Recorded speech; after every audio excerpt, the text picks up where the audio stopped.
एक ऐसी शाम थी जब मित्तल भवन में वर्षों पुरानी परंपरा का निर्वाह हो रहा था। पूरा घर पवित्र मंत्रोच्चार और धूप की सुगंध से भरा हुआ था, जो आने वाले समृद्धि और शांति का प्रतीक लग रहा था। मुख्य हॉल में राध्या और प्रथम एक भव्य पूजा और यज्ञ के लिए आसन ग्रहण किए हुए थे। उनके चेहरे पर श्रद्धा और आने वाले अच्छे समय की आशा झलक रही थी। वे पूरी तन्मयता से पंडित जी के निर्देशों का पालन कर रहे थे, मानो इस अनुष्ठान के द्वारा वे अपने जीवन और व्यवसाय की हर बाधा को पार कर लेंगे। दूसरी ओर घर के एक शांत कोने में निहारिका के मन में एक तूफान उमड़ रहा था। उसका हृदय प्रतिशोध की आग में जल रहा था। उसके लिए यह पूजा नहीं बल्कि एक और दिखावा था, एक ऐसा जीवन जिसे वह अब उनसे छीन लेना चाहती थी। अपनी दबी हुई कड़वाहट और गुस्से को एक भयावह रूप देते हुए उसने एक कैनिस्टर उठाया जिसमें पेट्रोल भरा हुआ था। उसके कदमों में कोई संकोच नहीं था और उसका चेहरा विकृत क्रोध से भरा था।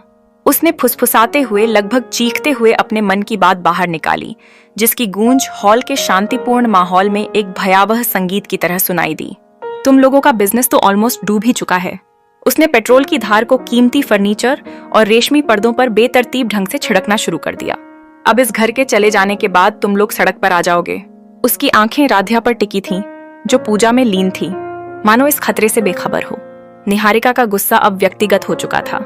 राध्या, तुमने मेरी खुशियां छीनी हैं। तुमने वह सब लिया जो मेरा होना चाहिए था।